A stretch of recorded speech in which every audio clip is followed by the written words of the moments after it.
8:40 en el territorio continental ecuatoriano, buscando la verdad y abogando por la unidad nacional en pro de la paz y la seguridad en el Ecuador.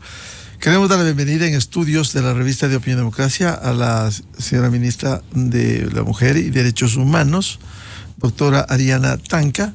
Le invitamos para analizar qué sucede en esta Secretaría de Estado, partiendo de la necesidad, porque hay que reconocer en una débil institucionalidad, es fundamental ir fortaleciendo las instituciones, rescatando la institucionalidad.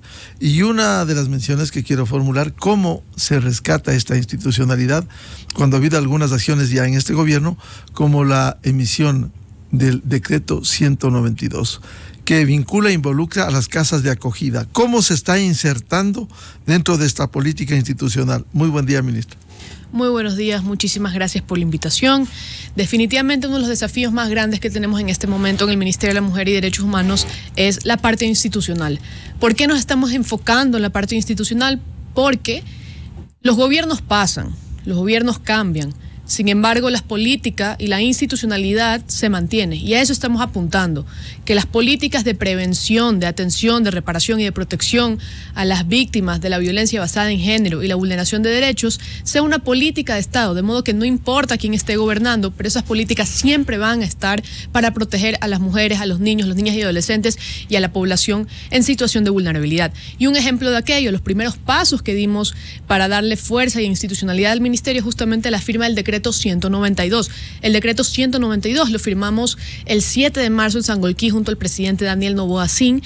En este decreto se declara como servicios esenciales para el Estado lo que hacen las casas de acogida y centros de atención integral. Este decreto fue histórico, fue una demanda de las organizaciones sociales por más de 14 años y no se había hecho. En este gobierno, en menos de 5 meses de gestión, lo hicimos. Hoy, las casas de acogida y centros de atención integral son servicios esenciales para el Estado. Hoy tenemos 27 casas de acogida y centros de atención integral como parte de nuestra red de atención, y el Estado desembolsa $2.6 millones para el funcionamiento de estas casas y centros de atención que salvan vidas. ¿Y cómo funcionan estas casas de acogida? ¿Tienen su financiamiento? ¿Cómo se acoge a la mujer que sufre algún tipo de violencia? Sí, bueno, las casas de acogida y centros de atención integral son organizaciones de la sociedad civil. ¿Qué rol cumple el Estado? Nosotros apoyamos con financiamiento. Este año se destinaron 2.6 millones. Dentro de un año de crisis fiscal logramos mantener el presupuesto, e incluso el presidente Daniel Noboa Sin se comprometió públicamente a que el siguiente año poder aumentar ese presupuesto, ¿no?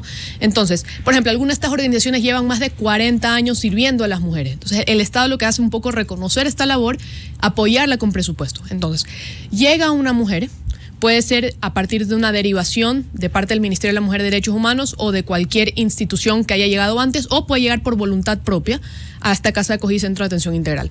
Se recibe el caso, se hace la valoración en las casas de acogida, y una vez que ha sido ingresada, permanece por un tiempo máximo de 3 meses. En estos 3 meses recibe atención psicológica, recibe asistencia legal en caso de requerirlo, trabajo social en el caso que ha llegado con los niños. Los niños también tienen, por ejemplo, actividades lúdicas, cuentan con maestros. En muchos casos incluso la casa de acogida se encarga de que los niños continúen yendo a la escuela, ¿no? Y al final de la estadía en la casa de acogida, lo que se busca es que ella con su familia pueda reinsertarse a la sociedad, digamos, fuera de este círculo de violencia. Ahora, nosotros, el Ministerio de la Mujer y Derechos Humanos, estamos convencidas que la independencia económica es la ruta de escape para el círculo de la violencia. Por eso también estamos trabajando en políticas públicas, incluso también junto a la primera dama, para potenciar la independencia económica en las casas de acogida y centros de atención integral, pero también en nuestras usuarias, para que tengan, con esta independencia económica, no vuelvan a caer en un círculo de violencia. Uno de los objetivos de estas políticas debiera ser reducir esos niveles de violencia que son realmente alarmantes y que periódicamente nos presenta Ecuador en cifras del Instituto Nacional de Estadísticas y Censos. Y yo quiero mencionar los datos que arrojan los últimos. Las mujeres ecuatorianas han vivido algún tipo de violencia por parte de sus parejas o exparejas, que corresponde al 48,7%, es decir, 1 de cada 2 mujeres. Esto es impresentable. El 43,4% de mujeres ha vivido violencia psicológica en sus relaciones de pareja, y la violencia de género contra las mujeres se presenta en todas las provincias del país. Así es. Mira, estas son cifras muy interesantes, pero hay algo que mencionas que es lo que más preocupante, y es que la violencia basada en género surge en los círculos más cercanos e íntimos de la víctima. Como lo mencionaba hace un momento, pareja, incluso padres, y en el caso de niñas, niños y adolescentes, incluso en los mismos colegios. Entonces nosotros aquí trabajamos en 4 ejes: prevención, atención, protección y reparación. Los 2 ejes más importantes en cuanto a esta problemática es la prevención y la atención. En la prevención, ¿cómo la estamos trabajando? Articulamos con diferentes carteras de Estado en capacitaciones en sensibilización sobre la violencia basada en género, cómo prevenirla. Entonces capacitamos, por ejemplo, desde operadores de justicia hasta los diferentes funcionarios, pero también trabajamos en escuelas y colegios y hacemos constantemente campañas comunicacionales para sensibilizar a la población en general sobre esta problemática. Y por ejemplo, la violencia psicológica es la que más incide, es la violencia más recurrente en el país, y la violencia psicológica es algo a cierta forma invisible, porque muchas mujeres no lo logran detectar, porque es muy normalizado ciertos tipos de tratos. Entonces nosotros estamos trabajando muchísimo también, por ejemplo, en el violentómetro, ¿no? Que es como una herramienta lúdica, por así decirlo, que nos ayuda a nosotros a poder sensibilizar a nuestras usuarias y a la población en general en los diferentes niveles de violencia. Porque lamentablemente existe esta concepción que la violencia física es el único tipo de violencia que cuenta. Sin embargo, el COIP reconoce 8 tipos de violencia, desde la violencia obstétrica hasta la violencia vicaria, hasta la violencia patrimonial y el acoso digital. Entonces hay varios tipos de violencia que en muchos casos las mujeres y la población en general no se dan cuenta de ello. Entonces estamos trabajando también para que las mujeres, las niñas, niños y adolescentes puedan tener esas herramientas para identificar cuándo están en un círculo de violencia, y también estamos trabajando en las rutas de la denuncia y atención, de modo que, por ejemplo, si un niño, una niña, un adolescente, una mujer está en este círculo, sepa exactamente dónde ir, a quién acudir y los pasos que tiene que seguir. Y ya para cerrar esta idea, imagínate que son 7 de cada 10 mujeres que han sufrido algún tipo de violencia, de los que te comentaba hace un momento, a lo largo de su vida. Yo creo que son 10 de cada 10, porque por ejemplo en las áreas rurales muchas mujeres ni siquiera identifican cuando están en un círculo de violencia y no denuncian. Entonces, a mi criterio, hay un subregistro. También estamos trabajando para motivar a las mujeres, empoderarlas en sus derechos, que de hecho pueden acudir a nuestros servicios y a la atención y el respeto y la reparación de sus derechos, ¿no? Y esta cifra, que para el 2023, que fue el año más violento para las mujeres, que es 7 de cada 10, para el año 2021 esta cifra era 5 de cada 10. Hemos aumentado, la violencia en contra de las mujeres está aumentando, en parte también por la explosión de violencia que el país vivió, ¿no? Entonces estamos trabajando por eso, nos enfocamos muchísimo en la prevención, que es la herramienta más fuerte que tenemos como sociedad para prevenirla y erradicar en el largo plazo la violencia basada en género. Este tema es importante, ministra Ariana Tanca, la prevención. Cierto es que hay que trabajar ya frente a las acciones, frente a la violencia que se ha presentado, las casas de acogida, pero en el caso de la prevención, concienciar a la población en esta relación en una sociedad, en una familia. ¿Cuáles son las campañas y cómo han emprendido para concienciar a la población sobre este respeto? Sí, definitivamente la sensibilización es muy importante, porque además la violencia basada en género, como usted lo mencionaba hace un momento, está en todas las provincias del país. Sin embargo, las provincias costeras y Pichincha son las más afectadas. Y también hay algo muy interesante: la violencia de género no conoce ni edad ni quintil social. A la mujer, desde la más rica hasta la más pobre, ha sido víctima de violencia. Esto es un problema estructural que tiene el país. Y por eso nosotros, por ejemplo, en nuestras redes sociales, en el Ministerio de la Mujer y Derechos Humanos, siempre estamos publicando, por ejemplo, contenido para identificar este tipo de violencias. También estamos, por ejemplo, el Ministerio de la Mujer y Derechos Humanos es parte del Gabinete Sectorial Social. Junto con el resto de colegas del Gabinete Sectorial, siempre hacemos las brigadas sociales, donde intentamos acercar los servicios a la ciudadanía. Por ejemplo, la semana pasada estuvimos en Santa Elena, ¿no? Y en estos espacios nosotros también aprovechamos para sensibilizar, hacemos también trabajo en territorio, recorriendo, y por ejemplo, justamente en esas visitas a territorios que nos hemos encontrado que, por ejemplo, muchas mujeres no saben de la existencia del ministerio. Y cuando le hemos dicho, mira, existe un ministerio que trabaja 24/7 para cuidar y respetar tus derechos, la cara de emoción y de tranquilidad que tienen las mujeres no tiene precio. Entonces estamos trabajando en esos dos ejes, en prevención, en sensibilizar sobre la importancia de una sociedad, de una cultura de paz, del respeto a los derechos humanos, que eso también lo trabajamos en el colegio, porque nuestro Ministerio es de la Mujer y Derechos Humanos, por tanto trabajamos en estas dos áreas, pero también en la sensibilización sobre la prevención de la violencia basada en género. ¿Qué es la violencia basada en género? ¿A quiénes afecta? ¿Cuáles son los diferentes tipos de violencia? Esto lo trabajamos con diferentes funcionarios públicos, hacemos jornadas de capacitación y de hecho este año hemos duplicado, ya hemos superado la meta que nos habíamos puesto para este año en capacitaciones y hemos duplicado lo que se hizo el año anterior en capacitaciones. Y hemos capacitado desde miembros de la fuerza pública, desde la Policía Nacional, las Fuerzas Armadas, hasta en los colegios. Hemos estado con los operadores de justicia, porque también sucede mucho que, por ejemplo, una mujer va a pedir ayuda y en muchos casos jueces, fiscales no le creen. No le creen porque no tiene un golpe en la cara. Y en muchos casos nos ha tocado que esa misma persona luego sufrió un tipo de violencia mucho más grave, o su familia o sus hijos.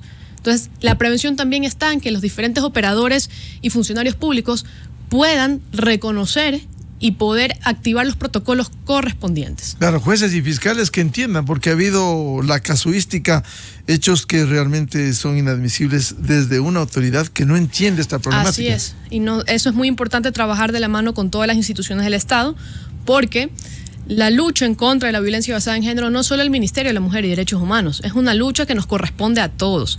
Nosotros lideramos esta lucha y en el gabinete del presidente Daniel Noboa, que además es el primer gabinete paritario de la historia, existe un compromiso enorme entre todas las carteras de Estado para ir transversalizando el enfoque de género. Hemos trabajado de la mano, por ejemplo, con el Ministerio de Vivienda, hemos trabajado de la mano con el Ministerio Económica e Inclusión Social, con el Ministerio de Salud, con el Ministerio de Educación. Entonces hay un compromiso compartido dentro del gabinete, pero también con otras instituciones del Estado. Hemos trabajado también de cerca con el Consejo de la Judicatura, con la Fiscalía y con los diferentes instituciones que forman parte del Sistema Integral Nacional para Prevenir y Erradicar la Violencia Basada en Género, que está conformada por 24 instituciones del Estado. El Ministerio de la Mujer y Derechos Humanos la lidera y de hecho el 26 de febrero nos reunimos por primera vez y contamos con la presencia de todas las autoridades, donde aprobamos un plan de trabajo justamente para transversalizar el enfoque de género, basado también en las competencias que tiene cada ministerio y cómo desde cada ministerio o desde cada institución del Estado, cómo se puede desde su competencia, poco a poco, ir previniendo y erradicando la violencia basada en género. ¿Y cómo se enfrenta la violencia en el campo, en el sector rural, en donde por los indicadores es quizás más arraigada la violencia? Definitivamente. En las zonas rurales hay una mayor incidencia de violencia en contraste a la zona urbana.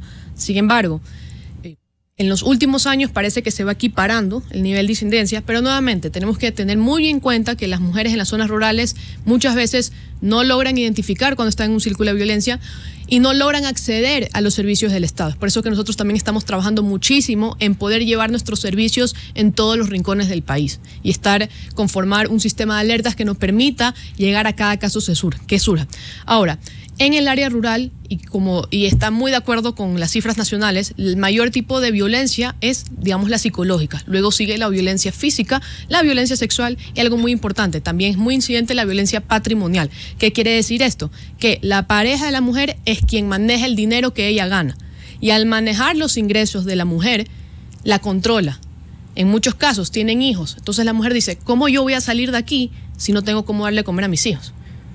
Entonces, esta violencia patrimonial también es una de las que más nos está preocupando. Por eso estamos trabajando en estas políticas públicas para que las mujeres puedan tener esta independencia económica y no tengan que depender de su pareja agresora para poder tomar el control de su vida, ¿no? Y parte de estas políticas públicas de independencia económica que estamos impulsando, también incluimos la sensibilización sobre los diferentes tipos de violencia, ¿no?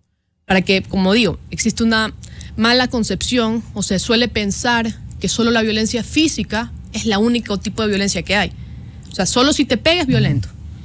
No, hay muchos tipos de violencia. Como les digo, violencia psicológica, violencia vicaria, violencia patrimonial, violencia ginecobstétrica, acoso digital, ¿no? Y eso es lo que como sociedad tenemos que empezar a hablar de estos temas, ponerlos sobre la mesa y sobre todo que muchas veces cuando se hablan de estos temas, no, es que esta mujer está loca, está exagerando, ya no se les puede decir nada. No es así. No es así. porque la violencia, los diferentes tipos de violencia van aumentando y desgraciadamente en muchos casos termina en una muerte, y eso es lo que nosotros queremos prevenir. Ministra Diana Tanca, ¿cómo se supervisa las acciones de las casas de acogida donde se les entrega recursos para su funcionamiento? Al ser un convenio, nosotros tenemos constantemente la revisión de los reportes que remiten en cuanto al uso de los recursos. También, por ejemplo, hay ciertos criterios que tienen que ir cumpliendo. Por ejemplo, número de atenciones semestrales y anuales. Así, de esa manera, nosotros podemos ir viendo que los recursos están siendo utilizados de la mejor manera y que se está cumpliendo, digamos, el convenio que firmamos con ella.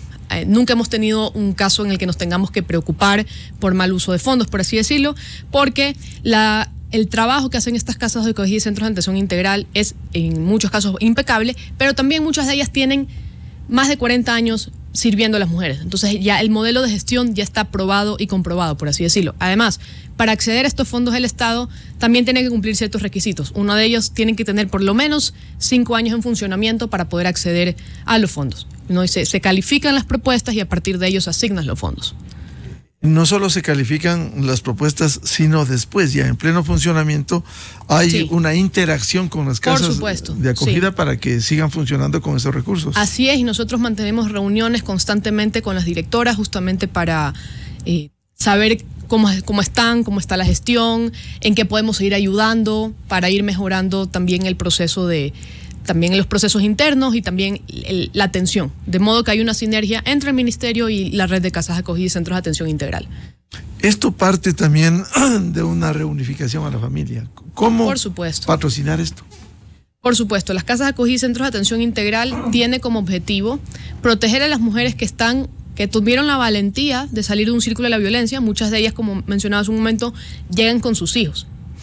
Reciben la atención y por eso el Estado, al reconocer esta enorme labor que las casas de acogida y centros de atención integral salvan vidas, es por esa razón que se asignan 2.6 millones de dólares para que estas casas de acogida puedan seguir atendiendo, ¿no? Anualmente, en total de la red de casas de acogida, estimamos que se atienden a más de 100.000 mujeres. Por tanto, la labor que hacen es sumamente importante. Y como Estado, como parte del eje de atención y prevención, estamos en la obligación ética y moral de seguir fortaleciendo el trabajo que hacen las casas de acogida y centros de atención integral. Ministra, ¿el ministerio también contribuye cuando hay boletas de auxilio que se canalicen en la justicia? Sí, a ver, el Ministerio de la Mujer y Derechos Humanos no tiene competencias de justicia, es decir, no administramos ni investigamos, nosotros damos acompañamiento y asistencia legal. En el caso de que la sobreviviente o su familia quiera emprender una acción legal, la Defensoría Pública es la que tiene la competencia del patrocinio. Asimismo, en el caso de solicitarlo, nosotros en varias ocasiones hemos gestionado abogados privados que donan su tiempo, su trabajo, para atender algún caso en específico, ¿no? Tenemos una red de apoyo en ese sentido. Sin embargo, también tenemos que reconocer que la Defensoría Pública es muy eficiente en su trabajo y las familias en muchas ocasiones están muy contentas con el trabajo que se hace. Ahora, cuando sabemos que hay una boleta de auxilio, activamos nuestros servicios de protección integral y estamos pendientes y trabajamos en coordinación con la Policía Nacional justamente para darle seguimiento, ¿no? Y en el caso de algún tipo de alarma o alerta, nosotros activamos nuestro servicio de protección integral, que tenemos 44 a nivel nacional, estamos en todo el territorio ecuatoriano, donde ahí ofrecemos asistencia psicológica, asistencia legal e intervención social. ¿Y cómo se activan estas alarmas en un caso específico? Nosotros recibimos las alarmas de diferentes formas. Por ejemplo, pueden venir desde el Ministerio de Salud, pueden venir desde el Ministerio de Educación, pueden venir desde la Cancillería. Digamos, en las carteras de estados que reciban esta alerta, normalmente es remitida al Ministerio de la Mujer y Derechos Humanos. Pero también nos activamos con el Servicio de Protección Integral cuando hay denuncias ciudadanas. Cuando nos escriben directamente al Ministerio, nosotros automáticamente activamos o nuestras zonales, que tenemos 9 a nivel nacional, o parte de los 44 servicios de protección integral. Ahora, parte de esta violencia que ojalá en algún momento sea erradicada, no solo reducida, pasa por el involucramiento a los hijos, no solo la violencia contra la mujer, sino contra los hijos, y esto realmente es un drama. Por supuesto, mira, para el año 2023 nosotros tuvimos 73.000 atenciones a nivel nacional, de los cuales 23.000 atenciones fueron para niños, niñas y adolescentes en situación de vulnerabilidad y violencia. A este año Llevamos 5.000 atenciones a nivel nacional de niños, niñas y adolescentes por diferentes razones, desde violencia física, violencia sexual, violencia psicológica. Y otros datos que nos alarman. Para el 2023 tuvimos 87 casos de trata. Este año, en lo que va del año, ya tenemos 14, ¿no? Entonces el ministerio no solo atiende los casos de violencia basada en género, pero todos los casos, nos activamos en absolutamente todos los casos que hay una situación de vulnerabilidad y también vulneración de derechos, sobre todo y con especial atención a los niños, niños y adolescentes que sufren también esta violencia. Sufren la violencia que vive su madre, pero también sufren la violencia que puede existir, por ejemplo, violencia sexual en los colegios. Entonces, nos activamos en absolutamente todos los casos donde exista una situación de vulnerabilidad. Y dentro de estos diferentes casos de violencia, ¿cómo se trata la psicológica para recuperar a la mujer en su estado normal? Lo que hacemos en primer lugar es una contención psicológica, que se llama. Se calma al sobreviviente, se le hace una contención psicológica y posteriormente se diseña un tratamiento, porque no es una atención de una sola vez. Es una atención que se da por varios meses hasta que, a criterio de la psicóloga encargada, ya la sobreviviente esté lista o haya culminado el número de atenciones que necesita esa persona, dependiendo del caso. Se van haciendo informes en cada visita que se hace, justamente para poder darle seguimiento y ver cómo va evolucionando el caso. Asimismo, no solo la mujer quien acude es la que recibe el tratamiento. Por ejemplo, en nuestros centros Violeta también tenemos espacios lúdicos donde los niños también pueden estar ahí mientras que su madre recibe la atención, y también ellos pueden acceder a atención. Entonces, luego también viene el caso y se complementa con el trabajo que se hace con la intervención social, que no solo se trae, en caso de que amerite, se hace un seguimiento continuo, se hace visitas a la casa de la víctima, a su familia, se trabaja con el entorno cercano justamente para ir previniendo las diferentes situaciones que se pudieran desenvolver, para justamente prevenir esas situaciones de violencia. Bien, muchas gracias. La presencia de la revista de Opinión y Democracia de la ministra de la Mujer y Derechos Humanos, doctora Ariana Tanca. Temas de interés que debiera conmover en general a la sociedad para erradicar la violencia, no solo de género, sino en la familia ecuatoriana. Muchas gracias, ministra. Muchísimas gracias. Gracias por el espacio y por poner estos temas tan importantes sobre la mesa. Claro, y seguiremos haciéndolo porque esto es un tema permanente. Así es. Con esto cerramos la jornada de entrevistas y debates, la opinión diversa y libre en la revista de Opinión y Democracia. Les recomendamos ya bien en ExaFM, el show de la papaya, y a los miles de seguidores de la revista de Opinión y Democracia les deseamos un feliz miércoles a todos. Muy buen día. La revista de Opinión Democracia, buscando la verdad en todas partes. Bonjour y Quesos Kiosco presentan